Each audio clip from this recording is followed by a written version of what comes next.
Have you ever finished a chapter, closed the book, and realized you remember nothing? You're not alone. We read, we scroll, we highlight. But when it comes to retaining what we've read, it's like pouring water into a leaky bucket. So what's the secret? It's not about reading more. It's about reading differently. Today, you'll learn how to remember everything you read using a method that splits reading into two simple phases: consumption and digestion. Just like eating food, you don't just eat to survive, you digest to absorb nutrients. And reading is exactly the same.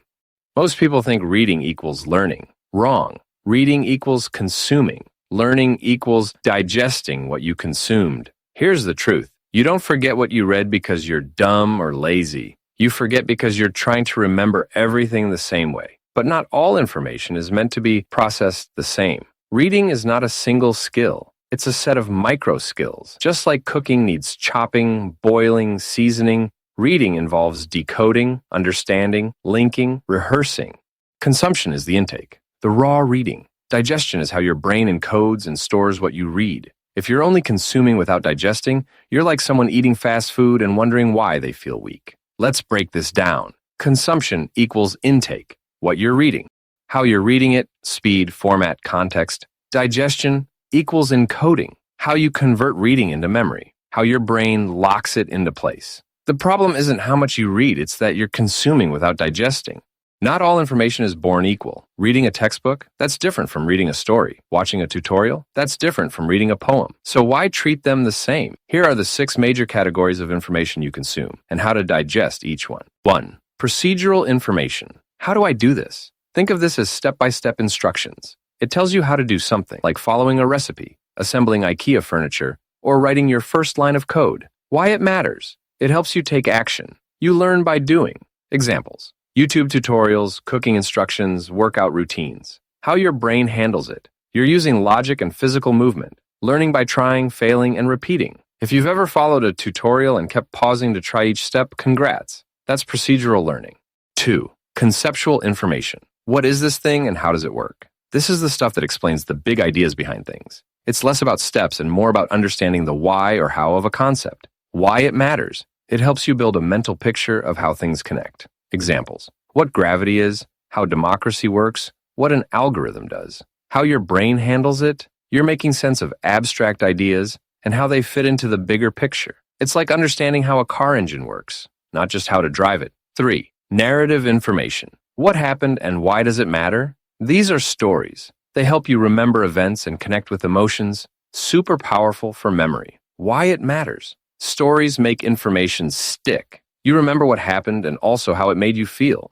Examples: biographies, personal experiences, historical events. How your brain handles it. You track timelines, people, feelings, like watching a movie in your head. If you've cried during a movie or remembered a lesson through a story someone told, that's narrative memory at work. 4. Analogous information.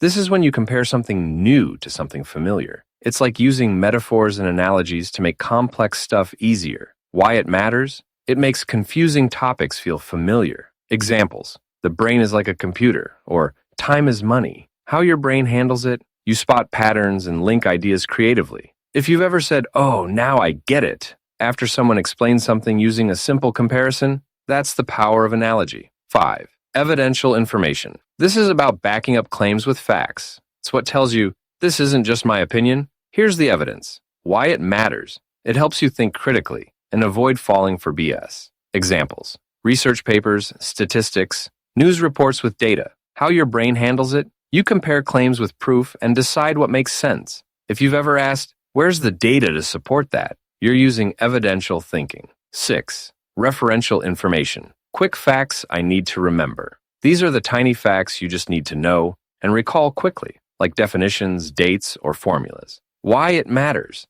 They're the building blocks. You need them to make sense of bigger things. Examples: pi equals 3.14. H2O is water. How your brain handles it? It's rote memorization. Drill it, repeat it, lock it in. Flashcards, quizzes, repeating something until it sticks. That's referential learning.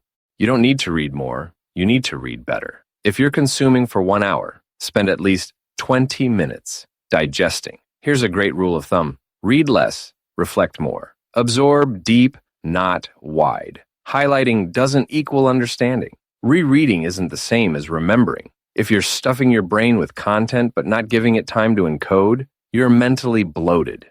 You can remember what you read. You just need to stop treating all reading like it's the same. There's a way to eat a salad and a way to eat ice cream. Same with books. Know what you're consuming and digest it the right way. Remember, it's not about reading more. It's about remembering more. Because what's the point of reading 100 books if you remember none of it?